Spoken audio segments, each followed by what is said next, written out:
안녕하세요. 네. 아주 반가워요. 네. 네, 잘 지내시죠? 네. 야, 교회사 굉장히 딱딱한 건데. 이제, 교회사를 해야 되는데, 이제 처음으로 이제 청년의 테마 교재에서 새롭게 선정한 주제입니다. 원래 처음으로 한 것 같은데, 교회사 그러면은 2000년의 역사거든요. 그러니까 예수님 초림과 재림 사이의 그 역사를 바로 교회 시대라 그러고, 바로 교회 역사, 바로 철치 히스토리를 교회사로 하는 겁니다. 2000년의 역사를 해야 되는데, 시간이 얼마 주어졌죠?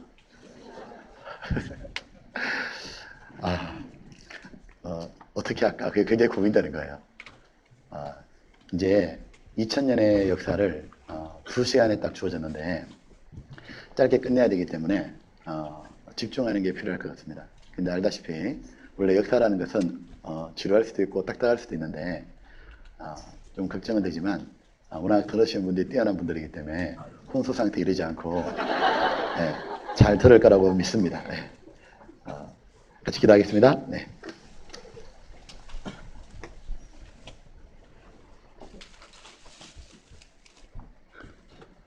아버지 하나님, 저희들을 구원해 주시고 천국의 소망과 함께 하나님의 자녀로 삼아 주시고 또 하나님이 계시고 복음이 있고 진리가 있는 주의 몸된 교회 가운데 저희를 두심을 감사합니다. 교회 가운데 양육을 받고 주님을 알아가며 주님께 쓰임받을 수 있는 이런 엄청난 축복을 저희가 허락해 주신 그 은혜 너무 감사와 영광을 돌립니다.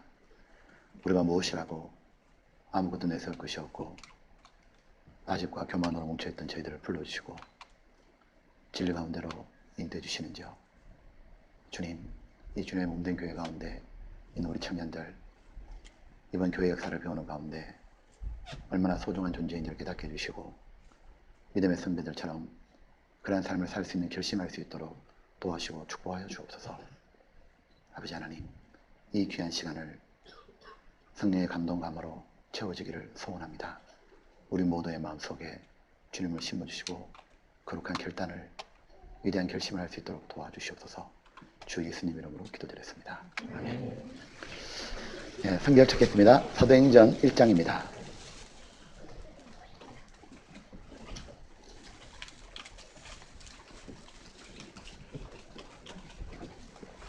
사도행전 1장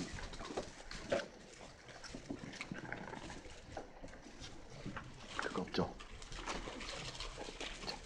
사도행전 1장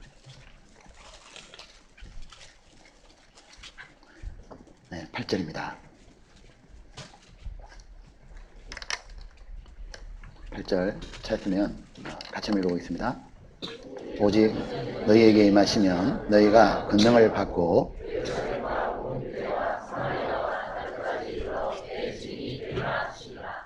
자, 역사를 배우게 되면 이제 그 당시는 잘 몰랐지만 시간이 지나고 나면 사람들은 재평가하기 시작합니다. 그리고 무엇이 옳았는지를 알게 되고 그리고 옳은 길을 따르려고 하는 거죠. 교회사를 배우는 것도 마찬가지입니다. 교회사를 딱 배우고 나면 2000년의 역사 가운데 무엇이 정말 올바른 신앙인지 참된 믿음의 선배들은 무엇을 믿었고 어떻게 살았는지를 저희가 알게 되는 겁니다. 그와 동시에 우리가 지금 믿고 살아가는 것이 바른 건지 그리고 어떻게 사는 것이 참으로 옳은 건지를 더욱 확신을 가지게 되는 겁니다. 그래서 또한 한쪽으로 치우치지 않게 되어 있어요.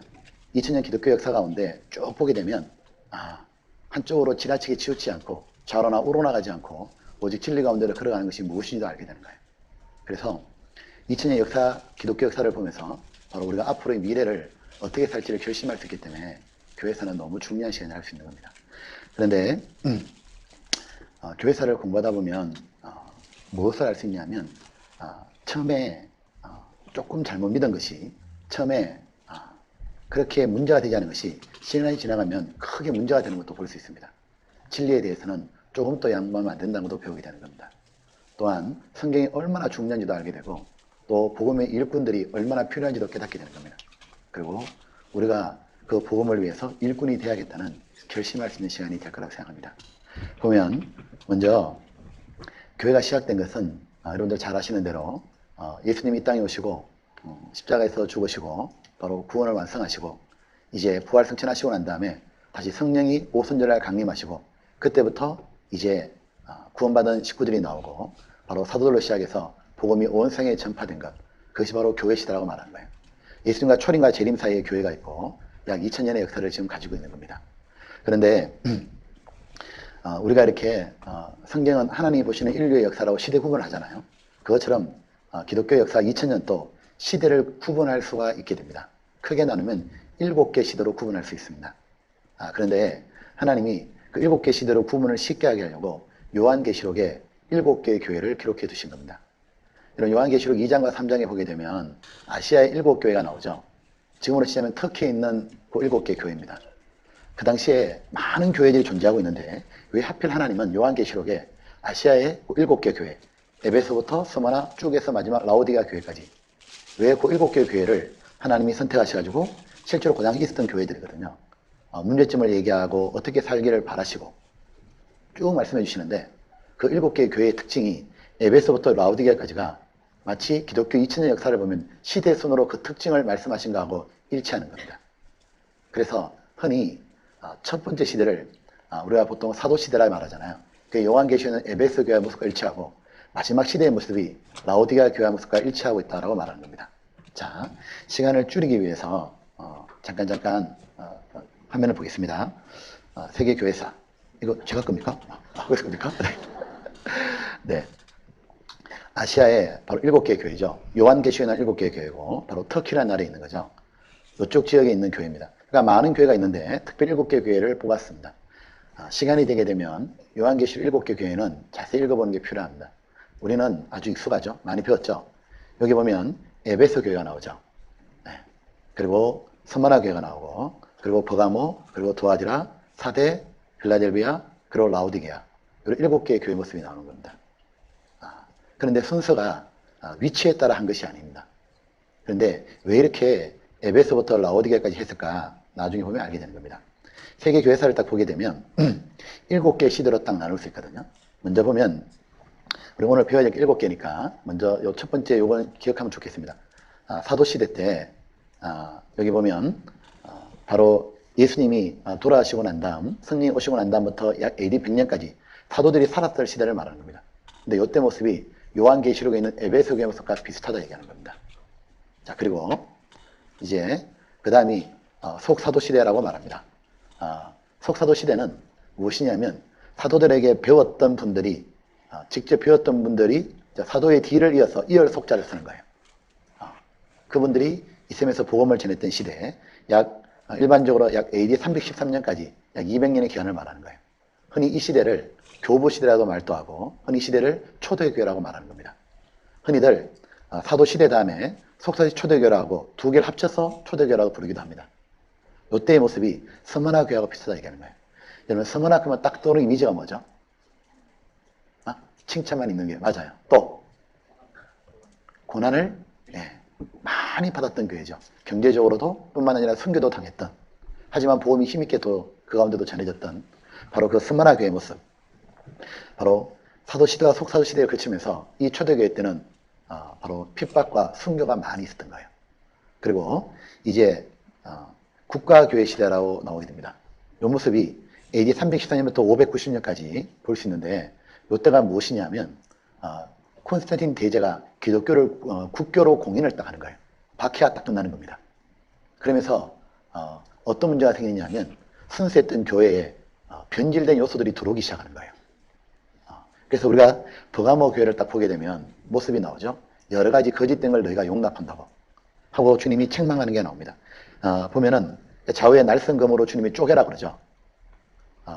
보면 발람의 교훈도 있고 또 보면 니골라다의 교훈도 받아들이고 여러 가지 교훈이 도는 모습이 버가모 교회 모습인 거예요.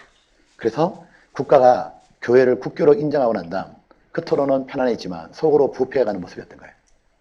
자, 그리고 이제 590년에 왜 중요하냐면 흔히 이때를 중세 암흑시대, 기독교 암흑시대 또는 다른 말로 로마 가톨릭 시대라 말하는 겁니다. 바로 그 590년에 그 유명한 교황이 등장하는 거예요. 교황이 등장하면서 이제 기독교는 참담해지기 시작하는 겁니다. 모든 거짓된 요소가 다 들어오는 거예요. 그리고 잘못 믿게 되면 삶도 부패해지잖아요. 완전히 그 당시에 카톨릭이 사상을 지배하고 있는 시대니까 잘못 믿고 있으니까 삶도 다 엉망진창으로 바뀌어버린 거예요. 그 중세 암흑 시대라고 말하는 거예요. 이때 보게 되면 왜 두아디라 교회에 이렇게 비유하느냐 하면 두아디라 교회 요한계시록을 보게 되면 이세벨을 용납하는 도다 이런 말씀 나오죠. 이세벨이 누구죠? 이신가요? 네. 세벨 이렇게 이세벨 잘 아시죠? 보면 복음의 일꾼만 있는 것이 아니고 선교하는 아주 훌륭한 선교사만 기독교만 있는 게 아닙니다. 이방신을 전파하려고 해서 자기 인생을 던지는 그런 아주 사악한 사람도 있는데 그 대표가 누구냐 하면 여인 이세벨이었죠. 이스라엘의 아합왕과 결혼하고 난 다음에 그녀는 자기의 바알신을 선교할 때 정말 충성스럽게 했습니다. 온 이스라엘이 하나님을 떠나 타락하게 만들었잖아요. 바로 그 이세벨을 용납하는 바람에 이스라엘 엉망진창된 것처럼 바로 로마 카톨릭 교회 때 바로 이 도아들에게 모습과 똑같다고 말하는 겁니다. 교황이 세워지기 시작하면서부터 완전히 교회는 엉망이 되어버린 거예요. 자, 그때 이스라엘이 타락해 갈 때 이세벨에 의해서 완전히 엉망이 되고 나라가 모두 우상으로 돌아가고 하나님을 던졌을 때 하나님은 그 허황 가운데 등불 같은 한 명의 선지자를 일으키게 되죠. 누굽니까? 바로 엘리야입니다. 엘리야와 엘리사가 나와가지고 다시 하나님께로 돌아오게 만들죠. 바알이 진짜 신이냐? 하나님이 진짜 신이냐? 둘 사이에서 어디까지 내가 머무르다 하겠느냐? 갈멜산에서 바로 하나님의 불을 내리는 엘리야 말입니다. 바로 이 기독교 암흑 시대가 되었을 때 하나님은 또다시 구약의 엘리야처럼 한 사람을 일으켰으니 그가 바로 루터였던 겁니다.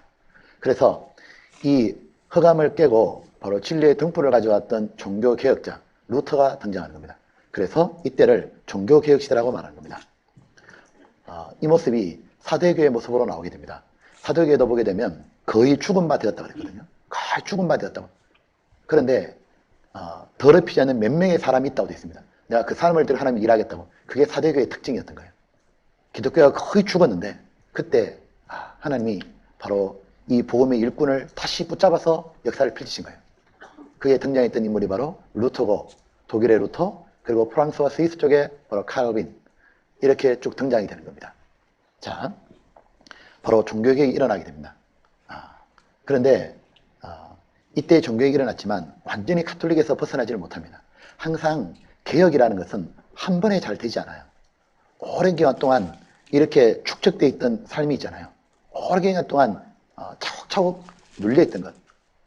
그것이 한 번에 없어지지가 않아요. 묵은 때가 한 번에 안 없어지죠. 목욕탕에 가서 깊이 물에 담가서 뺏겨야만 벗겨지는 것처럼 한 번에 완전히 벗겨지지가 않았던 겁니다. 그래서 또 한 번의 제2의 종교개혁이 일어나게 됩니다. 영국에서 뛰어나서 미국까지 바로 영적 부흥시대 빌라델베아 교회 시대가 오는 겁니다. 여러분 보게 되면 요한계시록 7개 교회 중에서 하나님이 칭찬한 교회가 2개 교회죠. 아까 말했던 스무나와 또 하나가 어딥니까? 빌라델비아. 그죠? 이 빌라델비아 적은 능력을 가졌는데 특징이 뭐였냐면 하나님 말씀을 지켰습니다. 바로 빌라델비아가 Back to the Bible 성경으로 돌아가자고 외쳤죠. 바로 그 시대가 영적 부흥 시대였습니다. 복음의 열정을 품고 전도하자고. 그래서 영국의 요한 웨슬레 그리고 조지 이필 그들이 미국 가서 D.L. 모디 이런 분이 나왔던 시대를 말하는 거예요. 이때 전도의 문을 열으셨다라고 성경의 요한계시록 3장의 빌라델비아 교회에 나오죠. 그것처럼 하나님이 짧은 게 아니지만 전도의 문을 열으셔가지고 다시 선교의 부흥을 가져오신 거예요. 바로 선교의 시대가 열린 거예요. 그래서 그 바람에 영국의 선교가 시작되었고 영국의 그 당시에 안으로는 그 유명한 스펄전, 존 시라일 이런 목사님이 있었고 밖으로 허스슨 테일러, 데이빗 리빙스턴, 윌리엄 캐리 이런 사람이 선교를 나갔던 거예요. 그 바람에 영국이 하나님께 축복을 받아서 해가 지지 않는 나라가 됐던 거예요. 그의 나라 의를 구했기 때문에 하나님 모든 축복을 주셨고 그 영국의 그 부흥의 물결이 미국으로 넘어갔던 것이 다시 미국에서 또다시 선교사 운동을 펼쳤고 그것이 우리나라까지 복음이 들어오게 된 거예요. 그리고 이제 마지막으로 지금 현대 시대를 바로 라오디게아 교회 시대라고 말하고 있습니다. 라오디게아 잘 아는 것처럼 더웁지도 않고 차갑지도 않고 아시죠? 정말 그냥 미지근하여 하나님이 토하여 내치리라. 형식과 껍데기만 남아있고 순수한 복음은 사라지고 사람들은 복음을 위한 고난을 회피하고 물질의 부여를 추구하고 그리고 성경을 통해서 자기를 깨끗하게 하려는 삶이 없어지고 그리고 세상 쾌락을 쫓는 시대 교회를 다니지만 하나의 교회가 교회 생활이 하나의 자기의 취미생활 정도 되는 타락한 시대가 라오디게아 시대입니다. 7개의 교회 중에 하나님이 칭찬 안 한 교회가 있거든요. 하나님이 7개 교회 중에 보면 다 잘못한 건 잘못했다 말도 하고 칭찬도 하시는데 칭찬 안 한 유일한 교회가 있어요. 어딥니까? 라오디게아 교회.